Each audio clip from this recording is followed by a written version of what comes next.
Assalamualaikum warahmatullahi wabarakatuh. Alhamdulillah ya Waalaikumsalam. hamdan katsiran thayyiban mubarakan fih kama yuhibbu rabbuna wa yarda. Wa asyhadu an la ilaha illallah wahdahu la syarika lah wa asyhadu anna Muhammadan abduhu wa rasuluh. Shalawatullahi wa salam ala nabiyyina Muhammadin wa ala alihi wa sahbihi wa man tabi'ahum bi ihsan ila yaumiddin. Allahumma inna nas'aluka ilman nafi'an wa rizqan thayyiban wa amalan mutaqabbalan amma ba'd. Baik para jamaah, para hadirin semuanya, ikhwah dan akhwat jamaah Bimbingan Mengaji yang semoga Allah muliakan. Alhamdulillah kita bersyukur kepada Allah Subhanahu wa taala pada kesempatan kali ini kita masih diberikan kemudahan, kenikmatan dan hidayah taufik sehingga kita bisa mengupayakan diri kita untuk sama-sama hadir dalam majelis ilmu yang insya Allah akan menjadi tambahan kemanfaatan kita semuanya. Semoga Allah senantiasa menjaga keistiqomahan kita, menjaga semangat kita untuk terus mendalami ilmu syariat. Amin ya rabbal alamin. Kemudian juga kami ucapkan terima kasih jazakallahu khairan kepada Ustadz Haris Abu Naufal hafizahullah taala selaku guru kita semuanya yang membimbing alhamdulillah majelis-majelis ilmu kita terus senantiasa semangat untuk menyampaikan kebenaran, menyampaikan kebaikan kita semuanya. Semoga Allah Subhanahu wa taala mengganjar Ustaz dengan balasan yang terbaik di sisi Allah Subhanahu wa taala. Dan juga insya Allah akan kita lanjutkan pelajaran kita sama guru kita dalam kitab Syarah Manzumah Al-Qawaid Al-Fiqhiyah. Pada pertemuan sebelumnya di catatan 6 sampai halaman 18 kalau nggak salah. Insya Allah akan kita simak penjelasan dari Ustadz terkait materi yang ada di kitab ini. Baik, selanjutnya waktu dan tempat kami persilakan kepada Ustadz. Jazakallah wa barakallahu fiik. Barakallahu. Jazakallahu khairan. Bismillahirrahmanirrahim. Assalamualaikum warahmatullahi wabarakatuh. Alhamdulillah hamdan katsira thayyiban mubarakan fih mubarakan alaih kama yuhibbu rabbuna wa yarda. Wa usalli wa usallim ala nabiyina al-karim Muhammadin wa ala alihi wa ashabihi wa man tabi'ahum bi ihsanin ila yaumiddin. Taib, saudara-saudaraku kaum muslimin dan kaum muslimat rahimani wa rahimakumullah, alhamdulillah pada malam hari ini Allah Subhanahu wa taala kembali mempertemukan kita pada lanjutan kajian Qaidah Al-Fiqhiyah yang disusun oleh Syekh Abdurrahman Sa'di rahimahullahu taala. Pada pertemuan yang lalu kita sudah membahas tentang agama dibangun di atas maslahat dan juga untuk menutup pintu-pintu kejelekan, dan kita juga sudah membahas tentang permasalahan ya ketika tazahum terjadi dua hal antara maslahat dengan maslahat, maka kita mengambil maslahat yang paling terbesar, dan ketika diperhadapkan kepada kita antara mudarat dengan mudarat, mafsadah dengan mafsadah, maka kita mengambil mafsadah yang paling kecil, dan ketika tergabung antara maslahat, antara mafsadah, maka dilihat kalau seandainya memang mafsadahnya itu lebih besar, maka menghilangkan mafsadah itu lebih baik daripada untuk mendapatkan manfaat.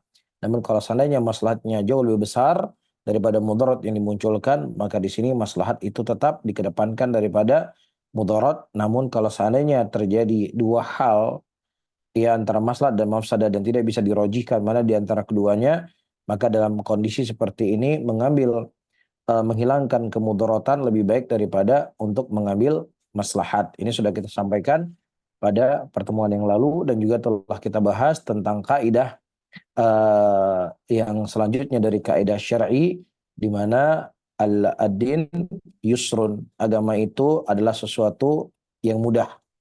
Ya, kapan di sana datang kesulitan, maka Allah Subhanahu wa taala akan semakin mempermudah agama yang asalnya itu sudah mudah. Ya, sebagaimana Allah sebutkan dalam Al-Qur'an, yuridullahu bikumul yusra wa la yuridu bikumul usra.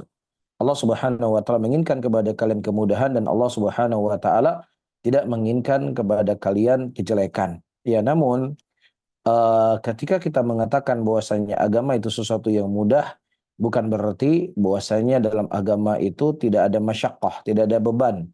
yang didapatkan oleh seseorang ketika menjalankan kemudahan datang dari Allah. Kemudahan adalah satu bab, dan masyaqqah juga tidak menafikan daripada kemudahan tadi. Karena kaidah di dalam bab ini Allah menyebutkan dalam Al-Qur'an, la yukallifullahu nafsan illa wus'aha. Tidaklah Allah Subhanahu wa taala membebani seseorang kecuali beban yang dia mampu. Ya, ada beban dalam dia menjalankan syariat, tapi beban itu sesuatu yang mampu seseorang untuk melakukannya. Maka di sini ada kaidah penting yang perlu kita ketahui, bahwasannya ahkamus syariah la takhlu min nau'in masyaqqah. Bahwasanya ahkam syariat itu tidak terlepas dari yang bentuknya masyaqqah, ya, keberatan. Ya, misalnya Allah Subhanahu wa taala mensyariatkan kepada kita jihad, dan jihad itu ada masyaqqahnya. Demikian juga Allah Subhanahu wa taala mewajibkan kepada kita mengajak manusia kepada yang ma'ruf, mencegah manusia dari kemungkaran. Ada masyaqqah enggak? Ada masyaqqah. Ya, ada bentuk penolakan dari manusia, kemudian tidak hanya sekedar bentuk penolakan, dan terkadang dengan bentuk cacian, terkadang dengan bentuk makian, terkadang dengan bentuk persekusi, terkadang dengan fisik. Ya, sebagaimana dialami oleh Nabi Shallallahu Alaihi Wasallam di dalam beliau menjalankan amal ma'ruf nahi mungkar. Ada keberatan. Akan tetapi, ya, keberatan yang apabila itu dimintai pertolongan dari Allah Subhanahu wa taala dengan kesabaran, dengan salat, maka itu akan menjadi mudah. Ya, sebagaimana juga salah, ada sesuatu yang ada masyaqqahnya. Allah menyebutkan dalam Al-Qur'an, wasta'inu bis-sabri was-salah. Ya, minta tolonglah engkau kepada Allah Subhanahu wa taala dengan sabar dan juga dengan salat. Lakin hadil masyaqqah laysat hiyal ghayatu 'alal fi'li. Tetapi masyaqqah ini bukanlah inti dari puncak dari perbuatan itu sendiri. Iya. Kemudian yang kedua, dari sisi yang kedua, anna hadil masyaqqah yang dibuat oleh seseorang, ya, atau masyaqqah dari ahkam syariat ini, ya, apabila kita tinjau dari perbuatan manusia, maka manusia yang terbebani itu mampu untuk melakukannya. Ya, seperti konsep yang kita sebutkan tadi, Allah Subhanahu wa taala membebani kita dengan beban syariat, ya. Allah Subhanahu wa taala mendatangkan masyaqqah kepada kita di dalam ibadah ini, tetapi masyaqqah yang Allah Subhanahu wa taala, ya, wajibkan sesuatu yang mampu dibuat oleh manusia, mampu manusia untuk melakukannya. Taib, ya. Kemudian yang ketiga, dari pembahasan ahkam syariah ini tidak terlepas daripada masyaqqah, disebutkan annal maslahat yang didapatkan oleh seseorang di dalam menjalankan kewajiban yang Allah wajibkan dari jihad, dari amal ma'ruf nahi mungkar, dari salat atau yang semisalnya, maka itu jauh lebih besar daripada masyaqqah yang dirasakan oleh seseorang. Ya, ibaratnya seorang dokter ketika dia sakit, seseorang sakit, kemudian dokter akan memberikan obat.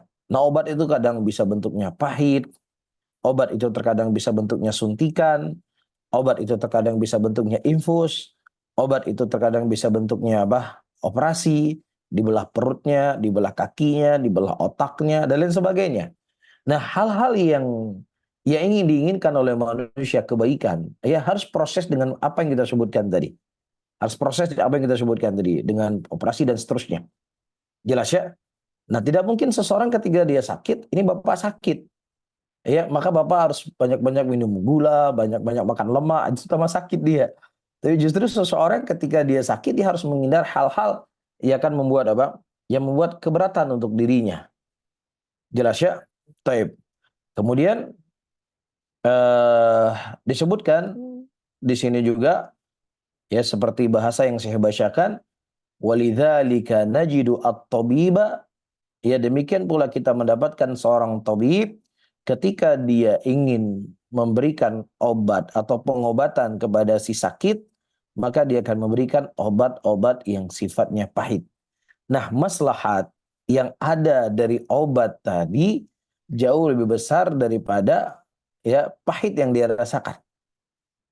Baik. Nah, begitu juga seseorang ketika Allah Subhanahu wa taala mensyariatkan jihad, tetapi di balik jihad itu ada maslahat yang lebih besar dari beban yang Allah Subhanahu wa taala timpakan kepadanya. Taib. Wallahu ta'ala alam.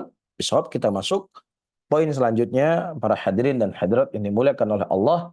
Disebutkan oleh Syekh di sini, walaysa wajibun bilaktidari wala muharramu maltirari. Tidak ada sebuah kewajiban yang Allah Subhanahu wa taala wajibkan kepada kita ketika kita tidak mampu untuk melakukannya.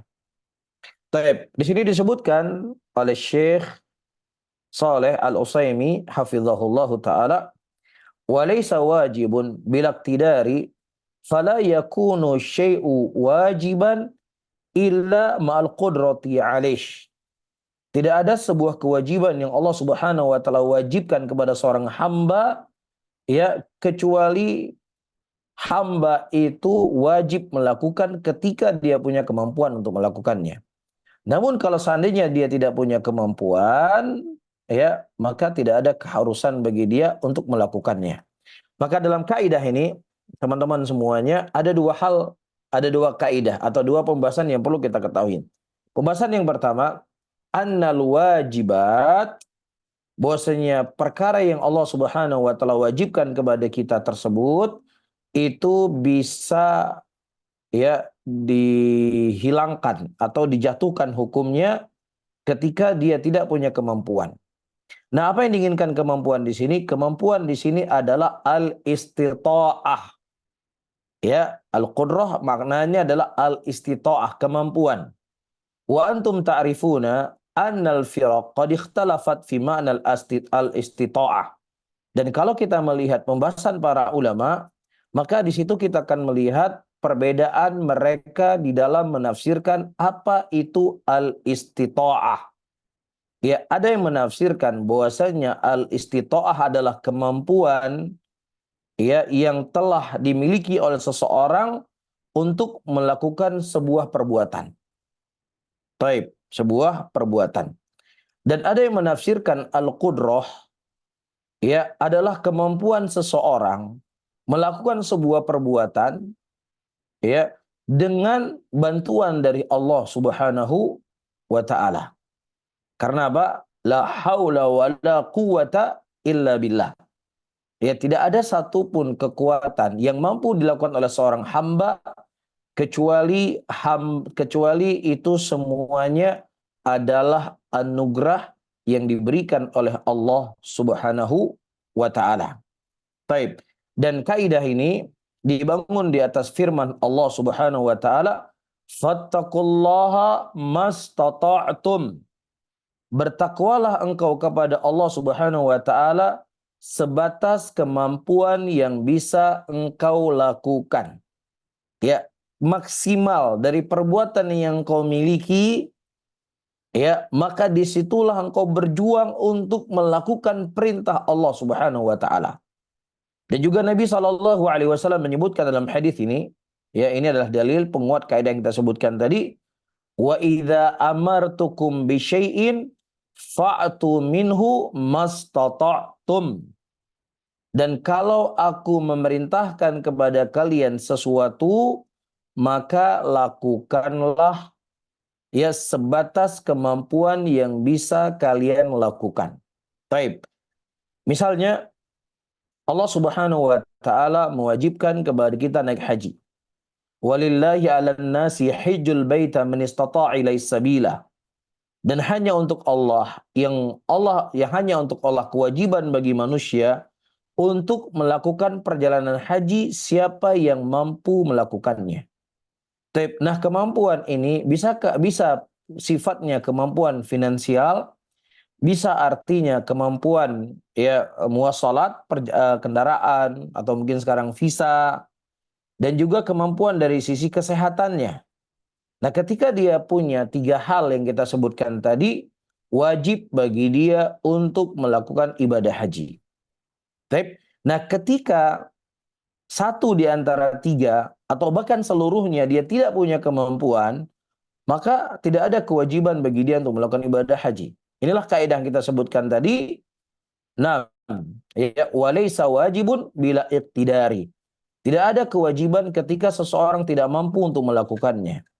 Atau contoh yang kedua, seseorang ya diwajibkan untuk mengeluarkan zakat. Dan Allah Subhanahu wa taala mewajibkan mengeluarkan zakat kepada seseorang ketika dia ketika sampai kepada haul dan sampai kepada nisabnya. Haul itu 1 tahun, nisab harta itu qaul sebagian ulama kembali kepada perak. Nah, kapan seseorang misalnya dia memiliki harta yang sampai ke nisab 7 jutaan misalnya, yang hartanya itu tidak berkurang dari 7 juta selama 1 tahun, alal qaul sebagian ulama yang mengkiaskan kepada perak, maka dalam kondisi seperti ini wajib untuk dia mengeluarkan zakat. Nah, kalau seandainya dia tidak memiliki harta yang lebih, tidak sampai kepada nisab dari harta yang dia punya, maka di sini tidak ada walaisa wajibun bila iqtidari. Tidak ada kewajiban bagi orang yang tidak mampu untuk melakukannya. Ini dalam bab perintah. Dan insya Allah nanti akan kita rinci kembali. Kita lari sebentar kepada bab larangan. Jadi ada perbedaan di sana yang perlu kita ketahui antara perintah dengan larangan. Kalau perintah, Allah Subhanahu wa taala menyebutkan ayat yang kita baca tadi, datangilah perintah Allah Subhanahu wa taala semaksimal kemampuan yang kau punya. Begitu juga Rasulullah mengatakan, apabila diperintahkan kepada kalian sesuatu, maka datangilah sebatas kemampuan yang kalian miliki. Tetapi ketika Allah Subhanahu wa taala dan Rasulnya mendatangkan larangan, melarang kita dengan sebuah larangan, maka larangan itu harus ditinggalkan bukan dengan sebatas kemampuan. Makanya Rasulullah mengatakan, "Ma nahaitukum anhu fantahu."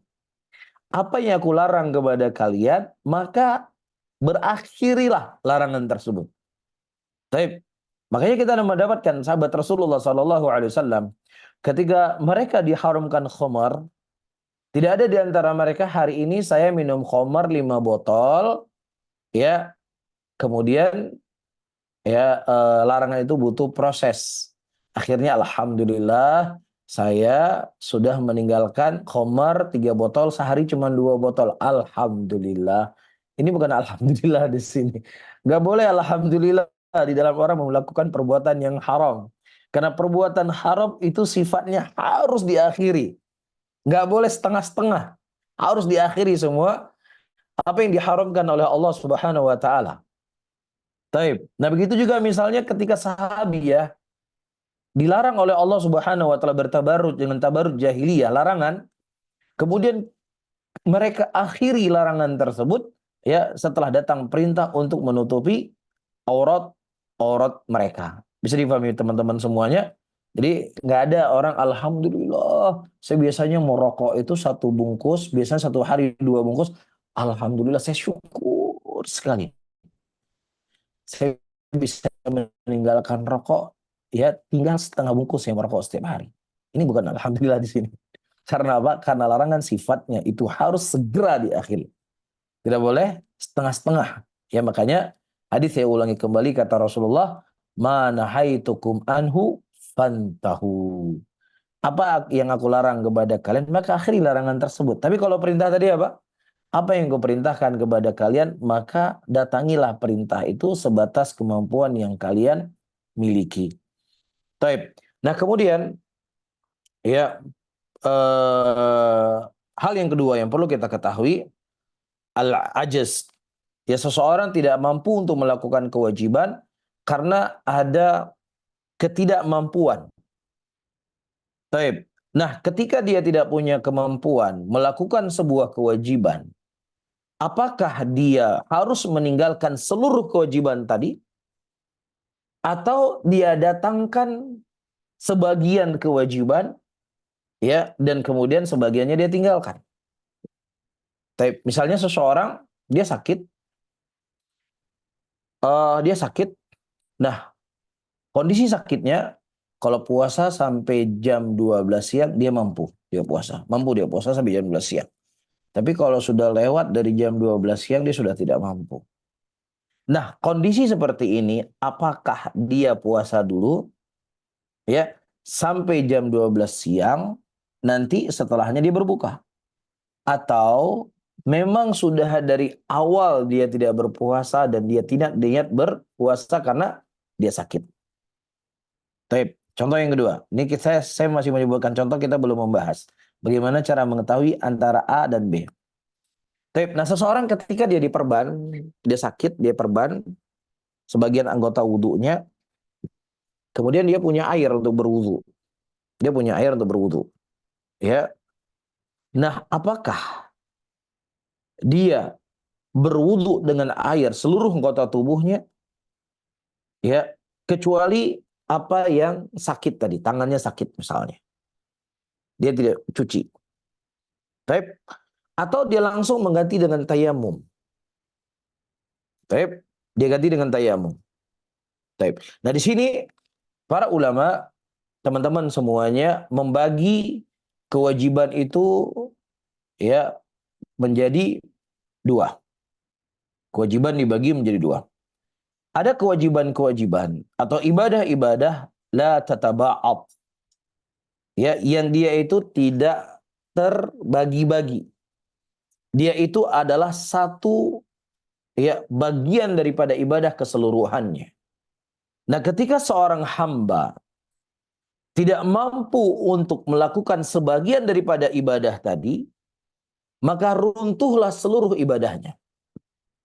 Runtuhlah seluruh ibadahnya.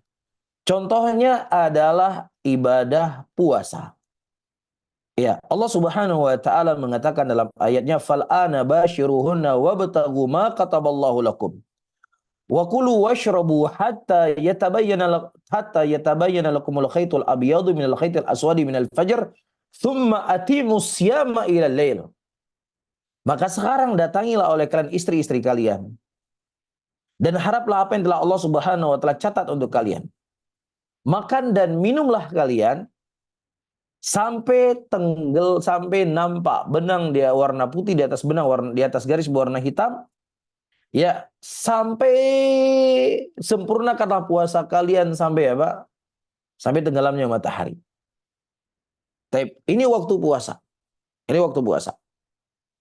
Jadi puasa dari ayat yang Allah Subhanahu wa taala sebutkan tadi adalah al-imsaku anil muftirat ya min tulu'il fajril ila ghurubiha. Berpuasa adalah menahan diri dari sesuatu yang bisa membatalkan puasa dari semenjak terbitnya matahari sampai tenggelamnya matahari. Nah, ketika seseorang berpuasa sampai jam 12 siang, maka seluruh puasanya menjadi batal. Ketika dia berpuasa sampai jam 5 sore, 15 menit lagi waktu berbuka, tapi dia sudah berbuka, tetap puasanya tidak sah.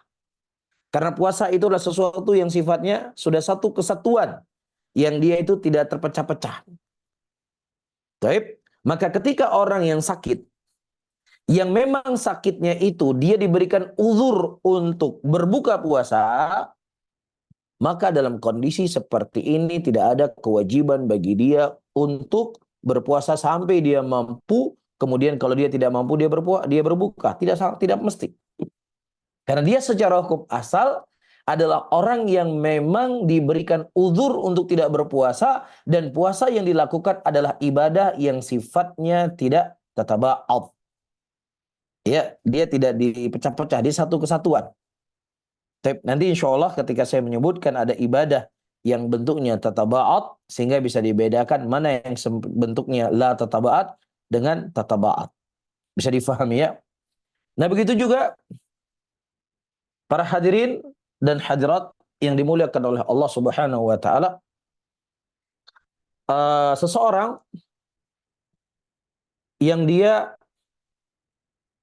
ya berwudu seperti yang saya sebutkan tadi, dia berwudu.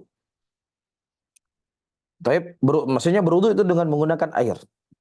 Nah, kemudian dia punya air sedikit saja. Dia punya air sedikit.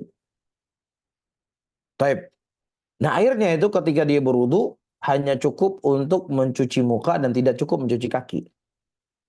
Apakah ya air yang dia miliki dia gunakan untuk berwudu secukupnya dan kemudian sisanya dia usap? Ya, atau secara hukum asal sudah terlepas darinya wudu tadi dan dia menggantikan dengan tayamum. Nah, para ulama dalam permasalahan wudu ini terjadi khilaf. Ada sebagian mengatakan bahwasanya wudu ini adalah bagian ibadah la tataba'at, dan sebagian ulama mereka mengatakan bahwasanya ibadah wudu ini adalah sesuatu yang sifatnya tataba'at. Nah, sebelum, mohon maaf, seharusnya saya sebutkan dulu yang ke nomor 2-nya, baru saya sebutkan nomor 3-nya. Jadi tadi kita sudah sebutkan, saya ulangi kembali, tadi kita sudah sebutkan sesuatu yang sifatnya la tataba'at. Nah, kemudian di sana ada ibadah, kewajibannya itu bisa tataba'at. Ya. Nah, ketika seseorang dia tidak mampu melakukan A, ya, maka dia harus melakukan kewajiban itu di bawahnya. Sebatas mana yang bisa dia mampu melakukannya. Contoh, wajib bagi seorang suami menafkahi istrinya.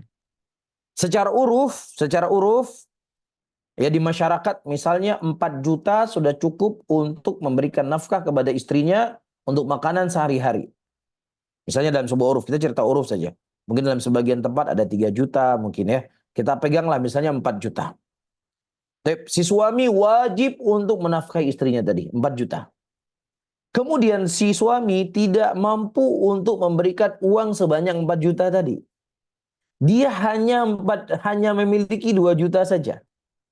Nah, apakah bagi si suami ketika dia tidak punya kemampuan untuk memberikan nafkah sebanyak 4 juta, maka cukup bagi dia hanya memberikan 2 juta saja, itu kemampuan yang dia punya, atau kewajibannya gugur semua darinya.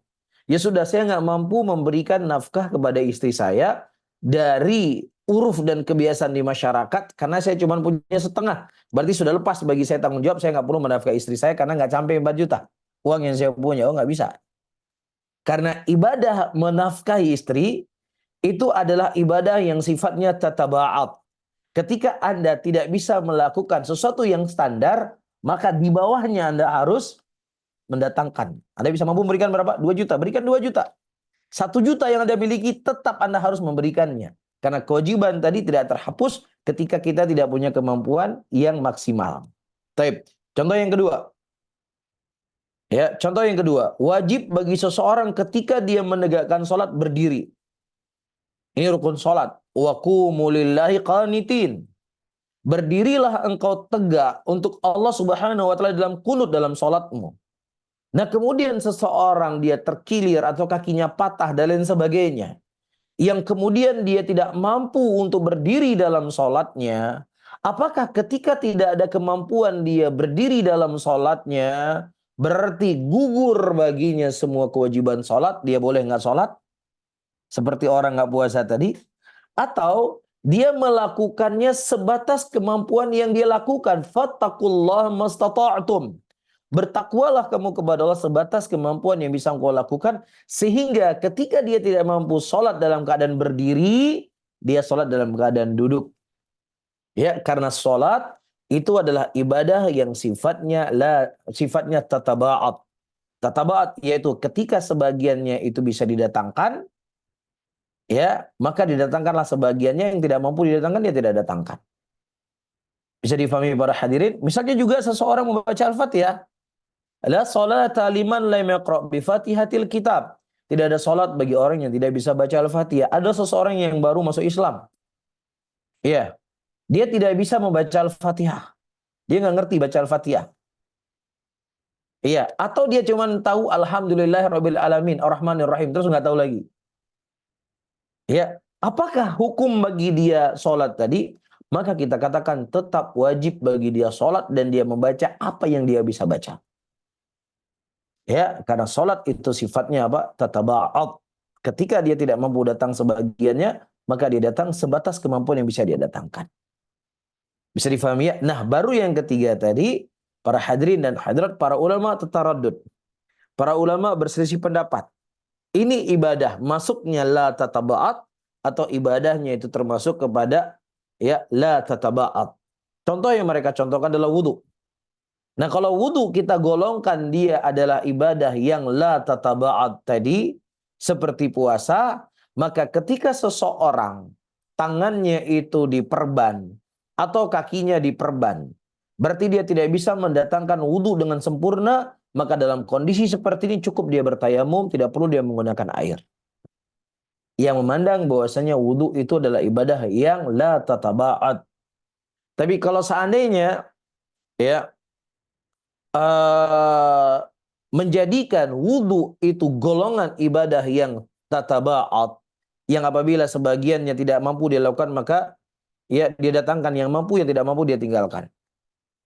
Baik, berarti ketika kakinya itu dalam keadaan diperban, sementara anggota tubuh yang lainnya dia bisa gunakan dengan air, maka yang lainnya dia gunakan dengan air seluruhnya, maka yang kakinya nanti tinggal diusap sedikit demi sedikit, perbannya dengan air diusap. Kan hukum asal kan nggak boleh diusap, dicuci kaki kan. Tapi ketika dalam kemampuan seperti itu cukup dia lewati usapan air di kaki perbannya. Baik, ini mahalul khilaf di kalangan para ulama. Baik, sebagian para ulama merojihkan lari ke ibadah yang la tataba'at, sebagian ulama menjadikan ibadah yang sifatnya tataba'at. Bisa difahami ya? 6. Wallahu alam bisawab. Kemudian yang ketiga, dari kewajiban para hadirin dan hadirat yang dimuliakan oleh Allah Subhanahu wa taala, yang apabila seseorang itu tidak mampu untuk melakukannya, maka dia diganti dengan yang lainnya. Misalnya wudu. Wudu. Wudu adalah hukum asalnya dengan menggunakan air. Tetapi hukum asalnya dia menggunakan air. Nah, ketika dia tidak mendapatkan air, maka diganti dengan apa? Diganti dengan bertayamum. Ada badalnya, ada penggantinya. Nah, kalau seandainya juga dengan tayamum dia tidak mendapatkannya, dengan tayamum dia tidak ada, ya misalnya tidak ada debu, ruangnya sangat steril, debunya nggak ada dan lain sebagainya, maka sudah fattaqullaha mastata'tum di sini. Bertakwalah engkau kepada Allah Subhanahu wa taala dengan sebatas kemampuan yang engkau bisa lakukan, maka cukup bagi engkau sholat tanpa berwudu dan tanpa bertayamum ketika engkau tidak mendapatkan apa-apa. Karena badal yang paling terakhir, pengganti yang paling terakhir, debu pun tidak punya, maka tetap dia sholat di sini. Tapi misal juga ada kafarah, ya kafarah. Seseorang ketika dia mendatangi istrinya di siang hari bulan Ramadan, ya maka kewajiban yang harus dia lakukan adalah membayar kafarah. Kewajiban yang pertama, dia memerdekakan budak. Kewajiban yang kedua, dia berpuasa berturut-turut selama 60 hari, 2 bulan. Ketika juga kemampuan itu tidak punya, maka dia harus memberikan makanan kepada 60 fakir miskin. Adapun kafarah bagi orang yang membunuh, yang pertama ketika dia membunuh dengan sengaja, dia wajib untuk membayar apa? Memerdekakan budak. Ketika dia tidak mampu memerdekakan budak, maka wajib untuk dia berpuasa. Nah, kalau seandainya dia tidak wajib berpuasa, apakah dia memberikan makanan kepada 60 orang miskin? Tidak. Ya, kafarah dalam membunuh tidak bisa dikiaskan kepada kafarah yang mendatangi istri siang hari bulan Ramadan. Nah, ketika seseorang tadi dia tidak mampu untuk berpuasa dalam kondisi misalnya dia sakit, dia tidak mampu berpuasa, maka tidak ada keharusan bagi dia untuk lari yang ketiga memberi makan 60 orang miskin karena itu tidak ada dalilnya, tetapi itu badal masih menjadi hutang untuk dirinya. Masih ada hutang. Hutang harus dia bayar. Kapan dia punya kemampuan, dia sembuh, kemudian dia mampu untuk berpuasa, maka wajib bagi dia berpuasa dalam kondisi seperti itu. Nah, begitu juga dengan hal yang kita sebutkan tadi. Seseorang yang dia mendatangi istrinya di siang hari bulan Ramadan, ya para hadirin dan hadirat yang dimuliakan oleh Allah, dia tidak mampu merekakan budak. Kemudian dia tidak mampu berpuasa. Demikian juga dia tidak mampu untuk memberikan makanan kepada 60 orang miskin. Namun kapan dia punya kemampuan uang nantinya untuk memberikan nafkah, memberikan makanan kepada 60 orang miskin, maka wajib untuk dia berikan. Taib, bisa difahami ya? Kaidah apa yang kita sebutkan tadi, walaysa wajibun nambilak tidari. Tidak ada kewajiban ketika seseorang itu tidak mampu untuk melakukannya. Taib. Kemudian para hadirin dan hadirat yang dimuliakan oleh Allah Subhanahu wa taala, kaidah yang kedua yang disebutkan oleh Syekh, wala muharramun matirarin. Tidak ada sesuatu yang haram ketika dalam keadaan darurat. Baik. Berarti kalau kita bahas tentang permasalahan haram, ya, ini sesuatu yang sudah kita maklumi sebagian besarnya. Apa yang namanya haram? Kemudian bab yang kedua adalah al-ittira, darurat. Di sana ada yang namanya hajat, ada yang namanya darurat, ada yang namanya adalah untuk memperindah. Nah, tiga hal ini perlu untuk kita memahaminya.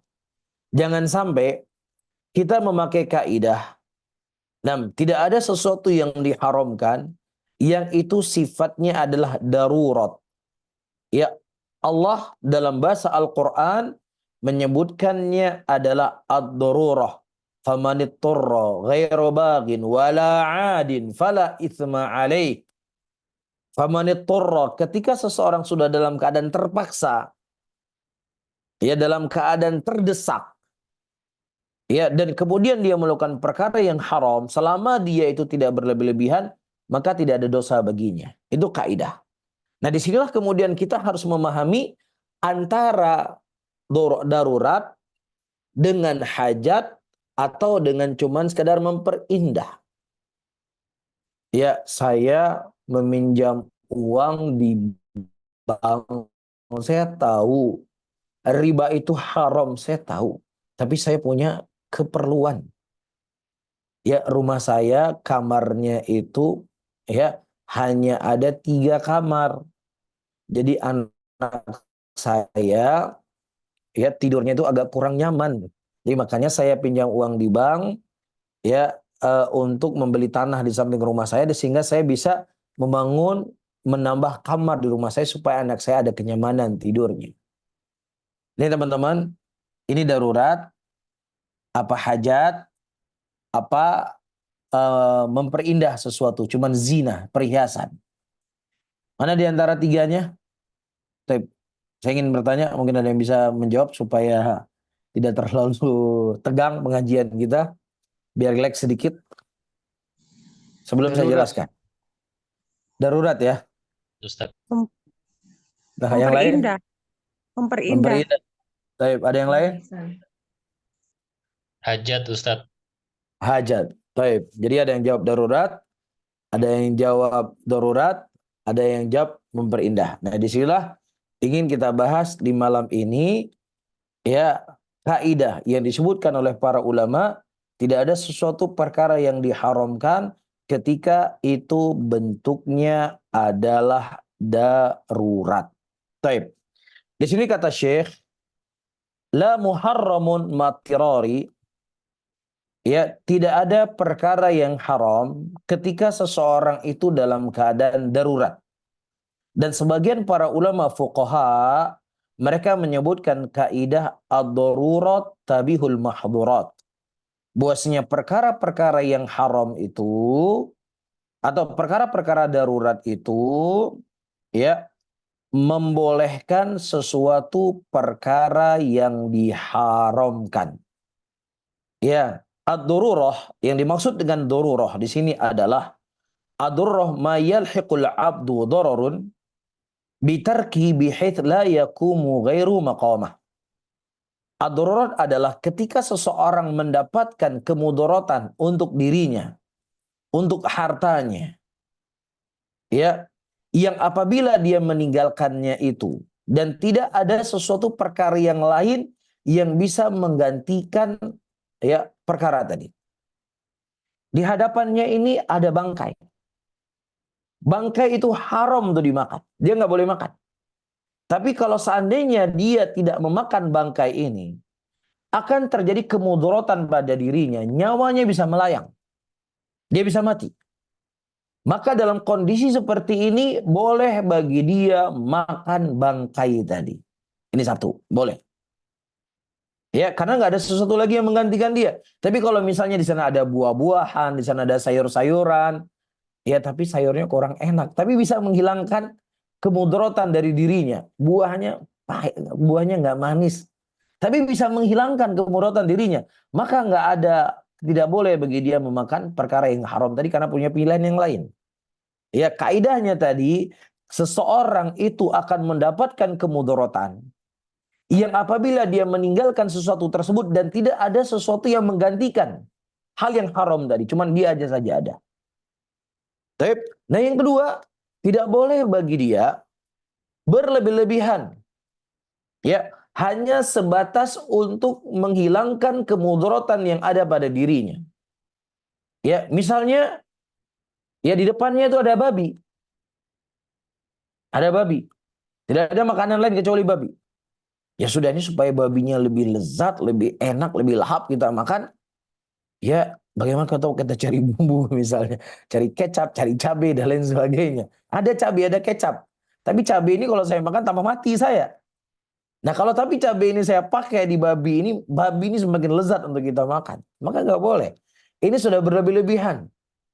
Atau dia makan dalam keadaan sudah sampai muntah saking kenyangnya. Itu juga nggak boleh. Atau yang ketiga, di hadapannya ada babi, bangkai babi, yang satunya lagi ada bangkai rusa. Mana harus diambil? Diambil yang paling ringannya. Diambil bangkai rusa tadi. Karena rusa secara hukum asal adalah halal, dan kemudian haramnya hanya satu sisi, yaitu bangkai. Tapi kalau babi, haramnya dua sisi. Zatnya itu sudah haram, dan ditambah lagi bangkai. Tapi itulah kaidah yang Allah sebutkan, famaniturra ghairu baghin wala adin fala itsma alaih. Ya, tidak berlebihan dalam dia melakukan perkara yang diharamkan oleh Allah Subhanahu wa taala tadi, maka tidak ada dosa baginya. Taib, ini namanya ad-darurah. Adapun ya al-hajah, para hadirin dan hadirat yang dimuliakan oleh Allah, al-hajah adalah al-iftiqar ila syai' alladhi idza tawaffara lil insani rafa'ul haraj wal masyaqqah. Taib. Kebutuhan manusia kepada sesuatu yang apabila kebutuhan tadi itu dia dapatkan, maka akan menghilangkan darinya beban hidupnya hilang. Ya, tetapi beban hidupnya itu tidak sampai membuat dia mati. Atau tidak sampai memudaratkan dirinya, kemudian dia berpenyakit, atau bisa menghilangkan hartanya. Ya, hanya sekedar untuk menghilangkan sedikit beban hidupnya. Nah, masalah rumah tadi, ya itu kan cuman masalah sifatnya hajat. Hajat atau tidak? Sifatnya hajat. Anaknya bisa tidur di ruang tamu. Ya betul. Dia nggak senyaman ketika dia tidur di kamar. Dia nggak senyaman ketika dia masih punya kamar masing-masing. Iya, itu cuma bicara kenyamanan saja. Maka pembahasan yang kita sebutkan tadi adalah hajat. Maka hajat tidak boleh dimasukkan kepada kaidah. Ya, tidak ada sesuatu perkara yang haram ketika itu bentuknya darurat. Karena ini hajat. Ya, hajat seseorang tidak boleh melakukan apa yang diharamkan oleh Allah. Apalagi yang bentuknya adalah zina, perhiasan. Rumahnya, kamarnya sudah cocok masing-masing setiap orang. Cuman pengen pasang airdrop lagi di kamarnya.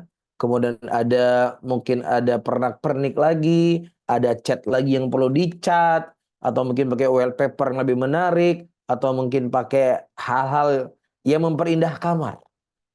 Ya, saya ini butuh hal yang seperti itu. Jadi saya pinjam uang dengan cara riba, ya ini kan halal karena saya butuh. Nggak bisa. Kalau kita bicara butuh, semua orang butuh. Jadi nggak ada lagi yang haram. Saya butuh ini, saya butuh ini, saya butuh ini, saya butuh ini. Ya, jadi zina itu tidak boleh menghalalkan apa yang haram. Hajat juga tidak boleh menghalalkan apa yang diharamkan. Tetapi yang dibolehkan di sini adalah sifatnya ad-darurah. Apa sifatnya? Ad-darurah. Yang apabila dia tidak menggunakannya, maka akan bisa memberikan mudarat untuk dirinya. Seseorang sekarang punya kartu kredit, teman-teman semuanya. Ya, kemudian orang beralasan sih ini punya kepentingan yang sangat besar dengan kartu kredit ini. Sehingga kita tahu dalam sistem kartu kredit, kita boleh memakai uang yang ada di kartu kredit tersebut, ada limitnya 50 juta, ada 100 juta, 150 juta, 200 juta. Itu limitnya. Jadi uang dia dulu kita pakai, nanti kita bayar sama persis seperti berapa yang kita pakai.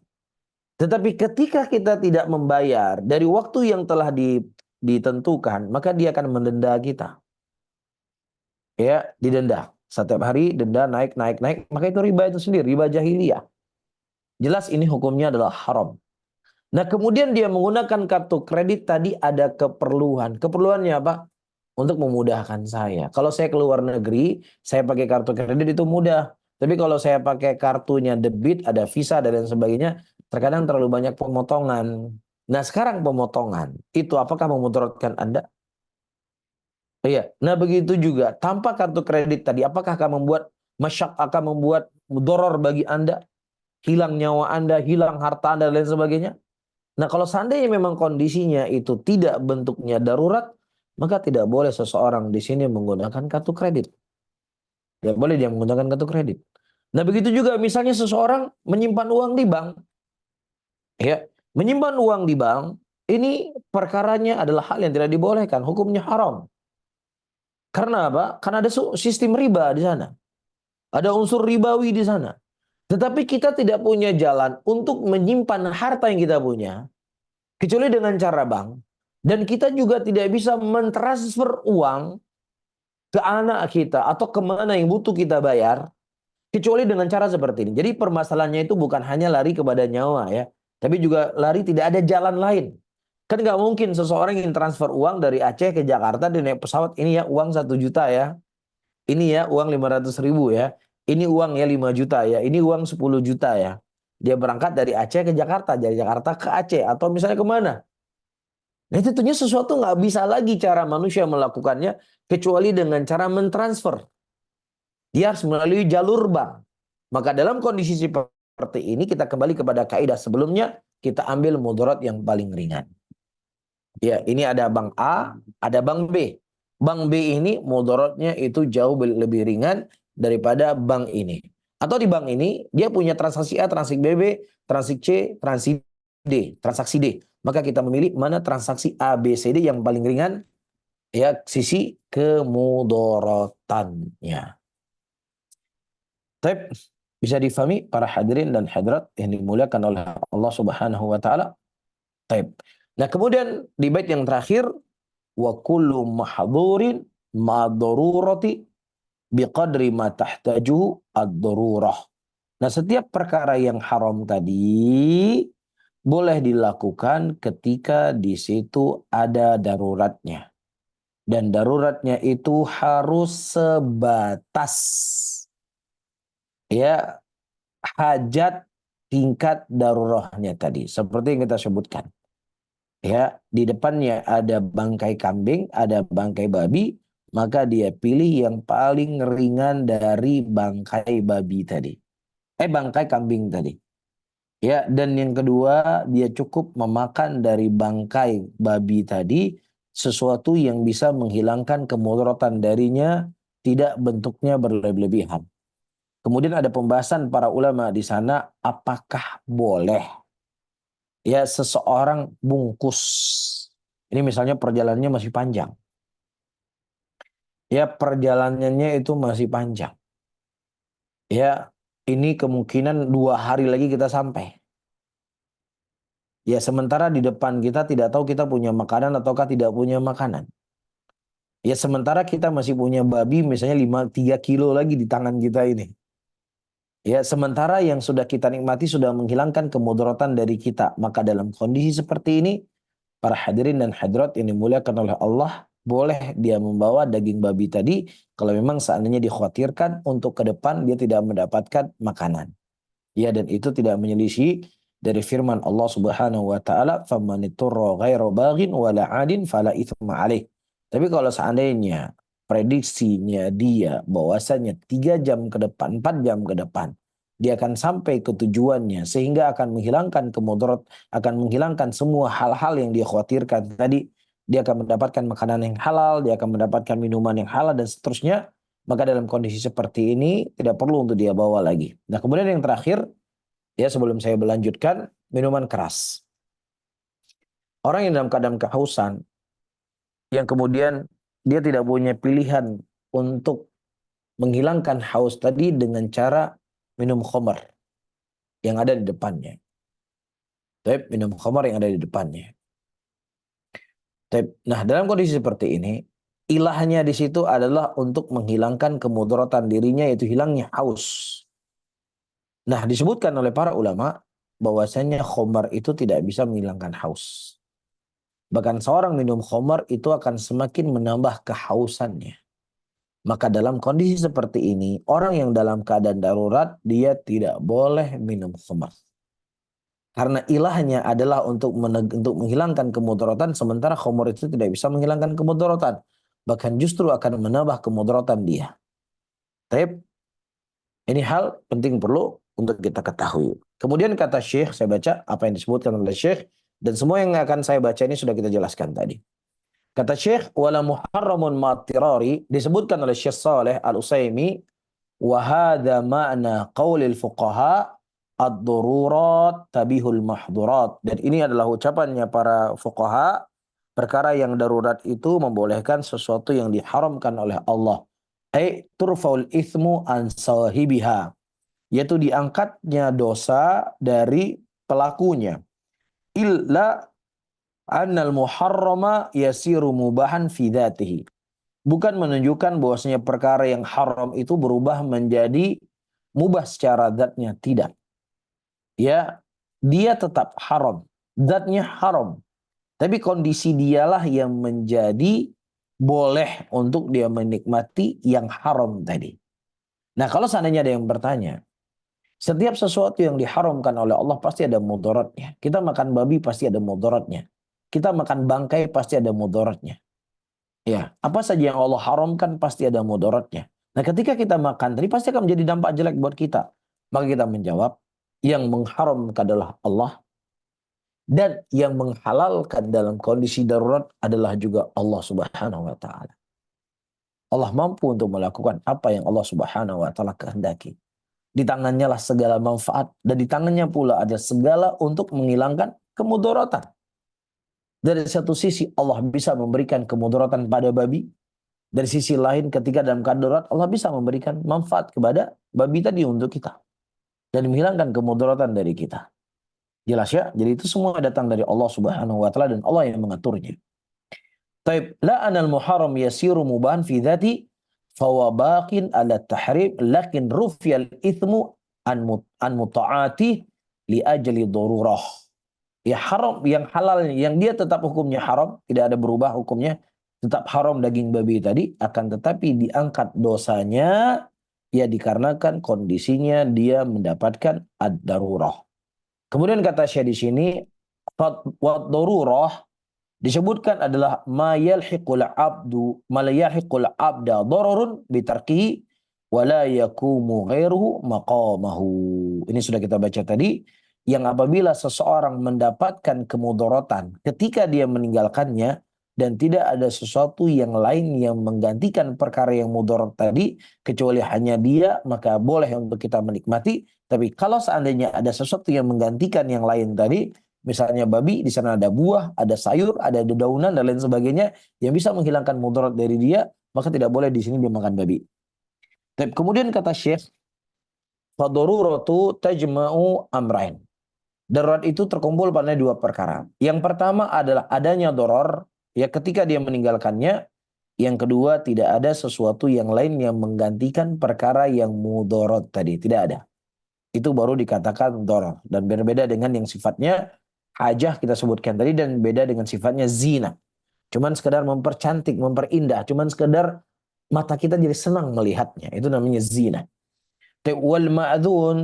Wal ma'dhunu tatanawalu inda dururah minal mahdur wal muharramu ma kana biqadri al-haja wal maqsud fi qawli an-nadhim wa kullun mahdurin ma'a dururah biqadri ma tahtajuhu ad-dururah. Dan sesuatu yang dibolehkan seseorang menikmati atau makan hal yang haram, yaitu sesuai dengan hajat, kadar hajat yang dia butuhkan. Dan dialah maksud ucapannya nazim, wa kullu mahdhurin ma'a dururah. Setiap perkara yang mahdur itu boleh ketika ada daruratnya, biqadri sesuai dengan ma tahtaju ad-dururah. Apa yang dibutuhkan dari hal darurat itu yang bisa menghilangkan daruratnya. Maka kata Syekh Shalih Al-Utsaimin di sini, fala yajuzu lil 'abdi ziyadah ala qadril hajati idza tarra li daf'i daruratihi bitanawuli muharramin. Maka tidak boleh bagi seseorang untuk dia menikmati hal yang haram tadi di atas batas hajat. Ya, untuk menghilangkan kemudaratan tadi. Nggak boleh di atas hajatnya, hanya boleh di batasan hajat tadi. Fayatanawalu minal muharram biqadri dafi dururatihi. Dan hanya saja dia boleh menikmati atau memakan hal yang haram tadi sebatas untuk menghilangkan kemudaratan. Famazada ala hajatihi, dan ketika itu adalah untuk, dan apabila sudah menambah dari hajatnya fidafi dururah, untuk menghilangkan kemudaratan, fa innahu baqin ala tahrim, maka perkara yang sifatnya darurat itu tetap hukumnya haram. Babi tadi tetap haram, bangkai tadi tetap haram, tidak berubah hukumnya menjadi halal. Kaman ausyaka alal halakah, sebagaimana seseorang khawatir dia akan mati atau dia akan mudarat li faqdi ta'am, ya hilangnya makanan darinya, fa asaba ta'aman haraman, kemudian dia mendapatkan makanan yang haram, fa innahu yatanawalu minal muharram, maka boleh dia menikmati perkara yang haram tadi, ma tabqa bihi nafsuhu, apa yang bisa menahan dirinya agar dia bisa hidup, ya, duna ziyadah ala dhalik mimma yufdi ila syab'i. Tidak boleh sampai menambah kadarnya dia membuat dia kenyang. Nggak boleh sampai dia kenyang. Tapi hanya untuk menghilangkan kemudaratan pada dirinya. Wallahu a'lam bishawab. Dengannya selesailah pembahasan kaidah kita. Dan insyaAllah pada pengajian selanjutnya kita lanjutkan kaidah wa tarjil ahkamu lil yaqini fala yuzilu syakku lil yaqini. Nam wal aslu fi miyahina at-tahara wal ardi wal thiyabi wal hijarah wal aslu fil ibda'i wal luhumi wal nafsi wal amwali al ma'sumi tahrimu hatta yaji'ul hillu fafham hadaka Allah ma yumallu wal aslu fi ibadatina al ibaha hatta yaji'a sariful ibaha wa laysa masyru'an minal umuri ghairul ladzi fi syar'ina madhkur. Ini insyaallah akan kita jelaskan pada pertemuan yang akan datang. Wallahu ta'ala alam bisawab. Mungkin ini yang bisa saya sampaikan, mudah-mudahan bermanfaat untuk saya sendiri dan juga kepada hadirin dan hadirat semuanya. Barakallahu fikum. Wa fikum barakallah, jazakallah khairan Ustaz atas ilmu yang disampaikan kepada kita semuanya. Semoga bermanfaat kita semuanya dan bisa kita amalkan dengan baik dalam keseharian kita, karena ini muamalah kita yang kaidah-kaidah fikih yang penting, yang aplikatif bisa kita aplikasikan dalam keseharian.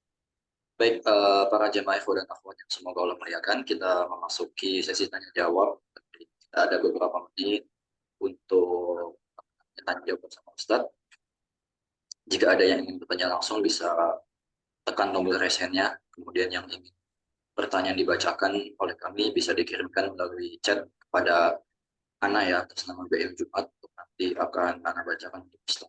Baik, Ustaz, pertanyaan pertama, Ustaz, mendekati bulan Ramadan, Ustaz, di luar tema, ada pertanyaan, apa saja Ustaz hari-hari yang penting atau hari-hari yang sejarah yang ada di bulan Ramadan ini, Ustaz?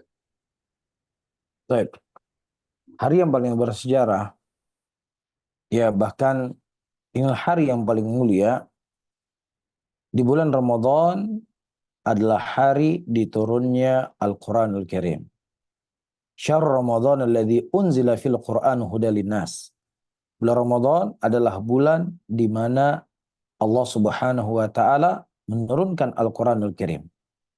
Ya, tidak ada hari yang paling agung, tidak ada sejarah yang paling besar melebihi dari sejarah diturunkannya Al-Quran oleh Allah Subhanahu wa taala di bulan Ramadan. Oleh karena itu Nabi kita Muhammad SAW di bulan-bulan yang lainnya beliau fokus dan konsentrasi dengan Al-Quranul Karim, dan ketika masuk bulan Ramadan sebagaimana dikhabarkan, ya setiap malamnya malaikat Jibril mendatangi Nabi Muhammad SAW mengajarkan beliau Al-Quranul Karim. Ya oleh karena itu ternukilkan dari para salaf kita terdahulu, karena memang bulan Ramadan adalah bulan qiraatul Quran. Ada sebagian mereka yang mengkhatamkan Al-Quran 60 kali di bulan Ramadan. Ada sebagian mereka di awal bulan Ramadan mereka mengkhatamkan Al-Quran 3 hari sekali. Dan ketika masuk 10 akhir bulan Ramadan mereka mengkhatamkan Al-Quran setiap malam sekali. Ya karena malam ini atau hari-hari ini seseorang difokuskan dengan ibadah yang khusus, dan ibadah yang paling khusus adalah qiraatul Quran. Dan juga sejarah di zaman kehidupan Nabi kita Muhammad SAW pernah terjadi sebuah peperangan besar yang itu terjadi di bulan puasa. Ya, di antara saya lupa antara perang Uhud dan perang Badar, ya, itu dua perang, satu di antara keduanya terjadi di bulan Ramadan, dan subhanallah, ya, itu merupakan sebuah anugerah yang Allah Subhanahu wa taala berikan kepada sahabat Rasulullah sallallahu alaihi wasallam, berjuang bersama Nabi, ya, membela agama Allah, dan terjadi di bulan Ramadan. Wallahu alam bisawab. Barakallahu fikum. Wafikum barakallahu wa jazakallahu khairan atas jawabannya. Kita lanjutkan ke penanya berikutnya. Sudah ada yang angkat tangan di sini, Ummu Ammar. Kami persilakan Ummu Ammar bisa bertanya langsung pada Ustaz. Fadhali. Ya, Masya Allah, jazakumullahu khairan Ustadz Agung. Jazakumullahu khairan Ustadz. Barakallahu fikum Semoga Muhammad. Allah Subhanahu wa Ta'ala memberikan keberkahan buat Ustadz dan keluarga dimanapun berada, dan mudah-mudahan kita bisa disampaikan kepada Ramadan yang akan datang ini dengan kondisi yang terbaik. Ya Ustadz, ini ada beberapa pertanyaan terkait dengan kaidah juga, tetapi tidak bisa memutuskan sendiri. Mohon nasihatnya Ustadz. Assalamualaikum warahmatullahi wabarakatuh. Ustadz, anak kami baru menikah dan mereka masih pasangan muda yang terpisah jauh, satu di Amerika dan satu di Indonesia. Yang jadi pertanyaan, untuk menghindari zina, apakah boleh hubungan suami istri LDR ini dengan masturbasi, dengan membuka video atau video call antara suami istri ini, Ustadz? Mohon nasihatnya, jazakumullahu khairan. Baik, pertama para hadirin dan hadirat yang dimuliakan oleh Allah, Al-Quran dan Islam telah memberikan solusi untuk menghindari fitnah dari perzinaan atau hal-hal yang lainnya, maka ya dengan nikah. Rasulullah Shallallahu Alaihi Wasallam menyebutkan dalam hadisnya, "Man istaya masyarul syabab man istata'a minkum al-ba'a falyatazawwaj." Wahai anak muda, ketika kalian itu sudah mampu untuk menikah, yaitu secara finansial, maka hendaknya kalian menikah. Yang itu adalah untuk menjaga kemaluan kalian, ya, dan itu akan lebih dekat tentunya kepada ketakwaan ketika seseorang itu melakukan pernikahan. Nah, ketika tidak bisa dihindari, ya,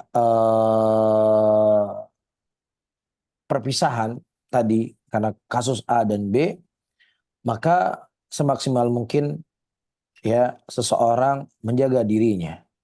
Dan Nabi SAW telah memberikan juga arahan ketika seseorang tidak mampu untuk berpuasa, maka solusi yang kedua untuk bisa menahan syahwatnya dan tidak menggelora syahwatnya agar dia itu, ya, berpuasa. Ini solusi yang kedua diberikan oleh Nabi SAW. Dan yang idealnya, ya, seseorang hendaknya dia tinggal dengan pasangan hidupnya. Ya, dan dia lebih baik mendapatkan pekerjaan yang biasa, pekerjaan yang mungkin hanya bisa mencukupi kebutuhan dia sehari-hari, tanpa ada tabungan, tapi dia bersama dengan keluarganya, jadi bisa mendidik istrinya, jadi bisa menjaga syahwatnya dan lain sebagainya, maka itu hal yang paling terbaik dan hal yang paling ideal. Namun, ketika kondisinya adalah seperti yang disebutkan tadi, wallahu a'lam bishawab, dari hal yang saya ketahui dari fatwanya para ulama, tidak ada masalah seorang suami onanikan oleh istrinya. Ya, tidak ada masalah untuk dia menonikan istrinya. Dinonikan oleh istrinya. Tapi kalau kondisinya yang ditanyakan tadi, si suami dia onani sendiri, dia tidak dinonikan oleh istrinya, maka wallahu a'lam bishawab, ya, perkara onani adalah perkara yang diperselisihkan oleh para ulama. Ada sebagian ulama mereka mengatakan boleh, dan ada sebagian para ulama mereka mengatakan terlarang hukumnya. Di antara dalil yang mereka sambutkan yang bisa menghilangkan syahwat seseorang, pertama dengan dia berpuasa, yang kedua dengan cara dia melakukan onani. Dan Nabi SAW ketika menyarankan kepada para pemuda menikah dan kemudian mereka tidak mampu menikah, Nabi Shallallahu Alaihi Wasallam tidak memilih onani, tetapi Nabi Shallallahu Alaihi Wasallam memilih berpuasa. Sementara antara onani dengan puasa, onani itu lebih mudah daripada berpuasa untuk menahan syahwat. Tetapi Nabi tidak memilih onani ini sebagai jalan keluar. Nah, ketika ini adalah sesuatu yang nggak dipilih oleh Nabi Shallallahu Alaihi Wasallam, yang sudah menjadi kebiasaan Nabi, Nabi memilih yang paling mudah dan yang paling mudah tidak dipilih oleh Rasulullah, sehingga para ulama menghukumi ini hukumnya tidak dibolehkan dan tidak dibenarkan. Tapi kalau seandainya seorang istri, seorang suami dia video call, kemudian dia melihat apa yang dia lihat dari istrinya atau dari suami, maka tidak ada masalah. Tapi yang menjadi masalah seperti saya sebutkan tadi, onani, walaupun itu ada terjadi khilaf di kalangan para ulama Islam. Wallahu a'lam bishawab. Iya Ustadz, Alhamdulillah, jazakumullahu khairan Ustadz. Pertanyaan yang kedua Ustadz. Assalamualaikum warahmatullahi wabarakatuh. Ustadz, seandainya puasa Ramadan jatuh di hari Selasa, kemudian kami biasa puasa Senin Kamis. Apakah Ya. hari Seninnya kami masih bisa berpuasa di bulan Sya'ban ini, satu hari sebelum Ramadan? Jazakumullahu khairan atas jawaban Ustadz. Baik, Masya Allah, pertanyaan sangat bagus sekali. Pertama, satu hari atau 2 hari bulan Ramadan dikenal dengan Yaumus Syak, hari keraguan. Maka Nabi SAW mengatakan, la tuqaddimu Ramadan, jangan kalian mendahului Ramadan dengan 1 hari atau 2 hari berpuasa ya sebelum datangnya bulan Ramadan. Ya, sampai di sini menunjukkan kepada kita larangan dari Nabi SAW seseorang berpuasa 1 hari atau 2 hari sebelum datangnya bulan Ramadan. Dan sebagian ulama mengatakan hukumnya haram karena asal dari larangan itu adalah haram. Namun ada lanjutannya, kata Nabi SAW, kecuali seseorang yang kebiasaannya dia sudah berpuasa, maka dia lanjutlah untuk berpuasa. Sehingga para ulama, mereka mensyarah hadis ini, larangan puasa 1 hari atau 2 hari sebelum bulan Ramadan adalah puasa untuk berjaga-jaga. Jangan-jangan sudah masuk bulan Ramadan. Ya, nah saya inisiatif untuk berhati-hati, saya berpuasa 1 hari atau 2 hari. Ya, misalnya di Indonesia kadang-kadang terjadi khilaf antara Muhammadiyah dengan pemerintah. Jadi saya ambil inisiatif, saya berpuasa 1 hari atau 2 hari. Kalau Muhammadiyah yang benar, saya bersama Muhammadiyah. Kalau seandainya pemerintah yang benar, saya bersama pemerintah. Saya ambil jalan tengah, saya nggak mau ribut-ribut. Maka ini hal yang hal yang dilarang dan hukumnya haram. Ini menunjukkan kepada kita, ya sesuatu itu nggak boleh diterka-terka, nggak boleh pakai logika kita. Ya, karena seseorang berpuasa dengan maksud dan tujuan untuk berjaga-jaga, jangan-jangan bulan Ramadan sudah sampai, itu hukumnya haram, hukumnya sebagaimana hadis yang saya sebutkan tadi, kecuali seseorang yang memang dia sudah berbiasa berpuasa Senin Kamis atau berpuasa Daud dan kemudian puasa Daud atau Senin terjatuh pada 1 hari atau 2 hari sebelum Ramadan, maka dalam kondisi seperti ini tidak masalah untuk dia berpuasa. Wallahu a'lam. Iya Ustadz, jazakumullahu khairan. Pertanyaan yang selanjutnya ini Ustadz, mohon maaf pernah ditanyakan tetapi masih agak bingung. Jadi kalau Ustadz berkenan untuk menjawabnya. Assalamualaikum warahmatullahi wabarakatuh. Ustadz, mengenai tadi darurat atau tidak daruratnya, bagi orang yang tidak berilmu atau kurang berilmu, sepertinya agak sulit menentukannya. Hal ini terkait dengan duduk di dalam mobil Ustadz. Seandainya kita punya pekerjaan dan tempat kerjanya itu jauh, jadi memang setiap hari bolak-balik pakai mobil. Dan di situ ada waktu asar ketemu maghrib Ustadz. Apakah kita boleh duduk di dalam mobil sholat? Atau bagaimana daruratnya sehingga boleh duduk di dalam mobil untuk sholat Ustadz? Mohon nasihatnya, jazakumullahu khairan. Baik, pertama tadi kita sudah menyebutkan kaidah fattaqullaha mastata'tum. Bertakwalah engkau kepada Allah Subhanahu wa taala dengan sebatas kemampuan yang bisa engkau lakukan. Taib. Nah, berdiri dalam sholat itu merupakan rukun daripada rukun sholat. Tidak boleh seseorang tidak berdiri dalam sholatnya, karena itu sebuah kewajiban. Namun, kewajiban ini berlaku ketika dia punya kemampuan. Kalau seandainya dia tidak punya kemampuan untuk berdiri sholat, apakah dia sakit tidak mampu berdiri? Atau misalnya dia dalam keadaan berkendaraan dan mobilnya itu macet dan dia tidak bisa parkir dan dia tidak bisa berhenti dan dia tidak mendapatkan masjid di depannya, ya, dan kemudian diperhadapkan kepadanya dia sholat dalam keadaan duduk dalam mobilnya atau dia, ya, menunggu sampai waktu dia tiba di rumah. Nah, kalau seandainya dia menunggu sampai waktu tiba di rumah, waktu sholat asar itu sudah habis, maka di sini seseorang fattaqullaha mastata'tum, bertakwalah dia kepada Allah sebatas kemampuan yang dia ketahui, yang dia bisa lakukan.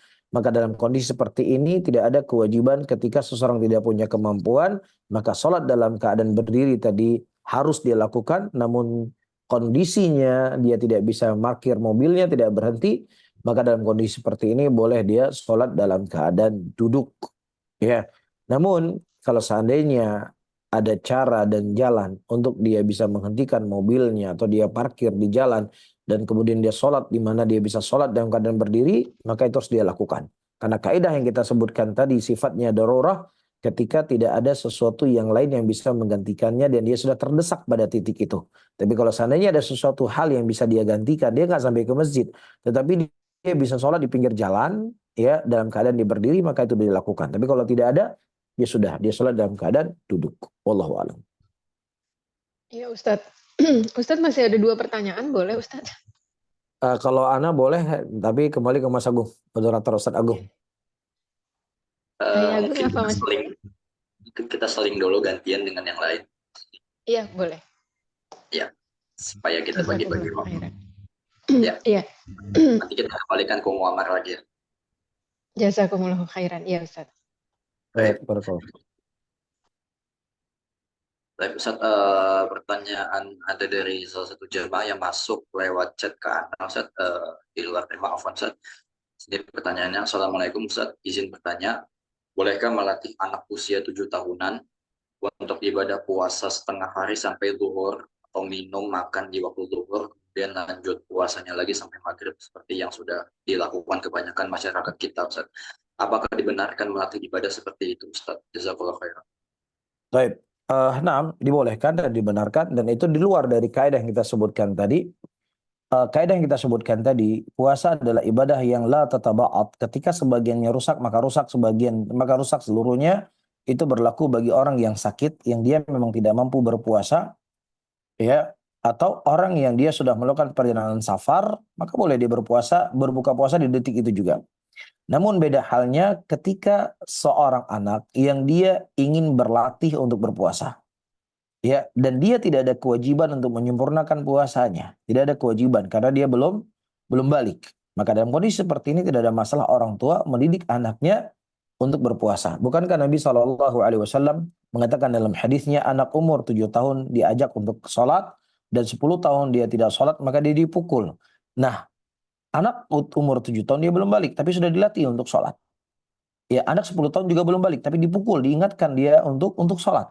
Nah, konteks hadisnya Rasulullah SAW di sini bukan hanya perkaranya hanya sholat saja, tapi apa saja yang itu bentuknya adalah sebuah kewajiban, maka tidak ada masalah orang tua untuk mendidik anaknya dengan kebaikan tadi, dengan ketaatan tadi sebatas kemampuan yang bisa dilakukan. Begitu juga masuk dalamnya menutup aurat, anaknya perempuan sudah dilatih untuk memakai jilbab dari kecilnya, dilatih untuk punya rasa malu dengan laki-laki bukan mahramnya, sehingga ini akan memberikan efek yang baik ketika dia tumbuh dewasa atau ketika dia balik. Wallahu a'lam bishawab. Baik Ustaz, jazakallahu khairan atas jawabannya. Kita kembalikan lagi ke Ummu Ammar. Silakan Ummu Ammar. Masya Allah. Iya, jazakumullah khairan, Agung, Ustadz Agung. Iya Ustadz, ini pertanyaannya tentang kaidah juga Ustadz. Pertanyaannya adalah begini Ustadz. Assalamualaikum warahmatullahi wabarakatuh. Ustadz, Waalaikumsalam. apakah boleh kalau di Amerika ini memang sepertinya harus memiliki bank account Ustadz, karena banyak transaksi harian atau pembayaran bil-bil setiap bulannya melalui ATM atau melalui online banking Ustadz. Dan itu memang udah zaman ke zaman Ustadz. Jadi kita atau kami di sini membuka bank bertujuan untuk hal tersebut.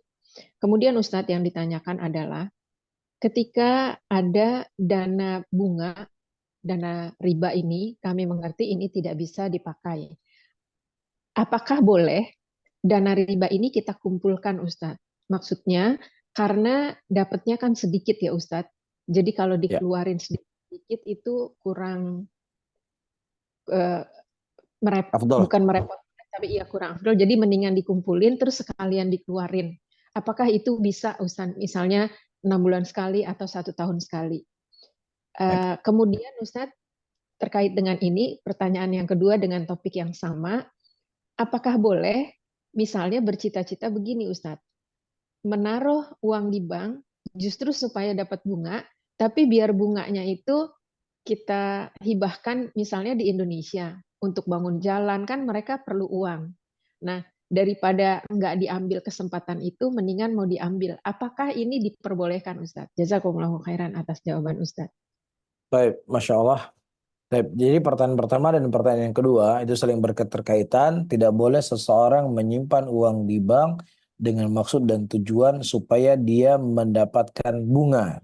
Tidak boleh itu dilakukan, ya karena kaidahnya seseorang berusaha untuk mencari tabungan yang tabungan itu yang paling ringannya. Ya kalau di Indonesia saya nggak tahu di Amerika, kalau di Indonesia itu ada tabungan-tabungan yang memang boleh itu tidak ada bunganya. Namun, kalau seandainya tabungannya itu memang tidak bisa kita elakkan dan itu bukan kita cari, ya dan dia memang ada bunganya, maka dalam kondisi seperti ini tidak ada masalah bunga itu diambil, dikumpulkan dan kemudian diberikan kepada hal-hal yang sifatnya positif. Ya walaupun sebagian para ulama mereka menyebutkan kepada bentuknya hal-hal yang dihinakan misalnya masuk jalan raya, toilet, lapangan dan lain sebagainya. Namun sebagian para ulama yang lain mereka punya pandangan bahwasanya uang riba itu adalah haram untuk yang melakukannya. Tidak boleh dia menikmati dari bunga tadi. Tetapi ketika pihak kedua yang dia tidak langsung berhubungan dengan bank, maka hukumnya halal untuk diberikan uang bunga riba tadi. Ya apakah untuk kebutuhan dia, apakah untuk apapun dia lakukan halal hukumnya. Ya, ini pendapat sebagian para ulama, mereka berdalilkan dengan beberapa hadis, di antaranya adalah tentang harta rampasan perang. Harta rampasan perang adalah harta yang diambil dari orang-orang kafir, yang mana orang kafir mereka makan riba, mereka berjual khamar, mereka jual babi atau lain sebagainya dari hal-hal diharamkan dalam syariat. Namun ketika harta rampasan perang tadi berpindah kepada muslimin, maka hukumnya halal. Dan tidak dikhususkan untuk digunakan untuk A, B, C, dan D. Tapi dinikmati oleh semua hal dan kondisi di zaman Nabi Muhammad sallallahu alaihi wasallam. Jadi para ulama mereka mengatakan boleh harta riba itu diambil ketika memang tidak bisa kita hindari daripada harta tersebut dan boleh dimanfaatkan kepada sifatnya hal yang terhinakan dan boleh digunakan kepada hal yang lainnya sebagaimana kisah yang saya sebutkan tadi. Masya Allah. Ya Ustadz, pertanyaan terakhir. Nah, Ustadz, mohon nasihatnya apabila saya yang tidak punya ilmu sebelum ini mengimami sholat yang kebetulan suami saya adalah orang asing dan belum bisa bacaan sholat saat itu. Jadi yang menjadi imam adalah saya dan saya tahu ternyata bahwa itu adalah keliru. Bagaimana ya, hukum sholat-sholat saya ya Ustadz? Karena itu berlangsung cukup lama, lebih dari 1 tahun. Dan apa yang harus saya lakukan? Jazakumullahu khairan. Tidak boleh bagi seorang istri dia mengimami, seorang wanita mengimami orang laki-laki. Tetapi sesuatu kesalahan yang telah dilakukan, ketidaktahuannya, maka yang berlalulah. Tidak perlu untuk dia mengulangi kembali sholatnya. Ya sebagaimana datang seorang laki-laki kepada Nabi Muhammad SAW, dia sholat dalam keadaan tidak tumanina, dia sholat dalam keadaan cepat. Ya, kemudian dia memberikan salam kepada Nabi SAW dan Nabi berkata kepadanya, irji fasoli fa innaka lam tusolli. Kembalilah engkau untuk sholat, sesungguhnya engkau belum sholat. Kembali engkau sholat. Kemudian dia sholat lagi dalam keadaan cepat dia jalan tadi, dia sholat tadi. Kemudian Nabi mengatakan irji fasoli fa innaka lam tusolli. Kembalilah engkau untuk sholat, sesungguhnya engkau belum sholat. Kemudian setelah sekian kali Rasulullah SAW mengajarkan kepadanya, kalau kau ingin sholat maka jangan kau berdiri dulu sampai, jangan kau bangkit dulu rukumu sampai engkau sempurna rukunya. Jangan kau kembali dulu, jangan kau bangkit dari sujudmu sampai kembali lengkap sujudmu. Dan Nabi SAW tidak memerintahkan kepada sahabat ini untuk mengulangi seluruh sholat-sholat yang dilakukan dalam keadaan tidak tumaninah pada waktu itu. Dan Nabi SAW hanya memerintahkan kepadanya untuk mengulangi sholat di waktu itu saja, tidak di semua seluruh sholat. Sehingga dengan hadis ini para ulama menerangkan dan menjelaskan ketika seseorang dia melakukan kesalahan-kesalahan dan lain sebagainya di dalam keadaan dia tidak tahu, maka ya tidak perlu untuk dia mengulangi sholat tadi. Wallah, bisawab. Masya Allah. Ya Ustadz, Alhamdulillah, jazakumullah khairan atas jawaban-jawaban dan nasihat Ustadz. Barakallahu fiik. Saya Fikum barakallah wa jazakallahu khairan Ustaz atas jawabannya. Terima kasih juga pada Ummu Amar atas pertanyaan yang disampaikan pada Ustaz semuanya. Tentunya semoga bisa bermanfaat insyaallah untuk menanya secara pribadi dan juga untuk kita semua yang mendengar. Baik, kita lanjutkan. Ada satu pertanyaan Ustaz, boleh? Masih boleh Ustaz? Nah, silakan. Ya, insyaallah ini pertanyaan terakhir. Ada pertanyaan satu yang masuk di chat Anda Ustaz. Fadil tema juga. Penanya berkata, Ustadz, jika suami mentalak satu istrinya, kemudian sampai lewat masa iddah tidak dirujuk, apakah berarti mereka bukan suami istri lagi dan tidak boleh serumah lagi, Ustadz? Baik, Masya Allah. Pertama, kita ketahui dalam tolak itu ada namanya tolak ya bain, ada namanya tolak raj'i. Ketika seseorang mentolak istrinya dalam tolak yang pertama, ya maka dia masih boleh serumah, ya, dan si suami masih wajib untuk menafkahi istrinya sampai selesai masa iddah. Dan masa iddahnya adalah 3 kali masa haid. Nah, ketika 3 kali masa haid tersebut dan kemudian si suami tidak merujuk kembali dengan istrinya ditolak yang pertama, maka itu sudah menjadi ajnabiyah untuknya. Itu sudah menjadi wanita yang bukan mahram untuknya. Maka tidak boleh lagi dia serumah, tidak boleh dia berkomunikasi apapun kecuali hal yang sifatnya hajat, seperti dia berkomunikasi dengan wanita-wanita yang bukan mahram untuk dirinya. Jelas ya, dia tidak boleh serumah sampai dia merujuk, dan rujuk ketika sudah habis dari masa iddah, dia harus dengan nikah yang baru, harus dengan mahar yang baru, dan juga hal-hal yang diwajibkan lagi dalam pernikahan tadi. Tapi kalau seandainya dia sudah tolak 3 kali, maka tolak 3 kali, ya ketika si suami sudah tolak 3 kali, maka dia tidak boleh kembali lagi kepada istrinya tersebut sampai dia menikah kembali. Ya, sampai wanita itu menikah kembali dengan laki-laki yang lain. Dan kalau seandainya dia cerai, baru boleh untuk dia kembali kepada suami yang pertama. Wallahu a'lam. Baik Ustaz, jazakallahu khairan wa barakallahu fiik. Terima kasih atas jawabannya. Semoga bermanfaat untuk kita semuanya. Alhamdulillah sudah kita bacakan Ustaz semua pertanyaan dan sudah kita berikan kesempatan kepada penanya yang ingin bertanya langsung. Mungkin mana izin penutupan Ustaz. Baik, barakallahu fiik. Silakan Ustaz Agung. Alhamdulillah para ikhwah dan jemaah semua penerima haji di mana ada yang semoga Allah berkayakan. Kita telah simak paparan ilmu yang bermanfaat dari Ustaz dan juga kita telah jalankan sesi tanya jawab dengan Ustaz. Alhamdulillah insya Allah semuanya kita dapatkan ilmu yang bermanfaat yang Allah berkahi untuk kita semuanya, dan semoga Allah memberikan ganjaran yang baik atas yang saya sampaikan pada kita semuanya, dan diberikan pahala di sisi Allah Subhanahu wa taala, diberatkan timbangan kebaikan atasnya. Dan kami ucapkan terima kasih juga kepada tim yang ada di studio. Jazakumullah khairan wa barakallahu fikum. Semoga kita bisa jumpa lagi di pertemuan berikutnya. Kami mohon maaf jika ada kesalahan kata maupun sikap. Wassalamualaikum warahmatullahi wabarakatuh. Alhamdulillahirabbil alamin. Subhanakallahumma wa bihamdik, asyhadu an la ilaha illa anta, astaghfiruka wa atubu ilaik. Assalamualaikum warahmatullahi wabarakatuh. Waalaikumsalam warahmatullahi wabarakatuh. Barakallahu fiik. Jazakallahu khairan. Barakallahu fikum jamaah semuanya.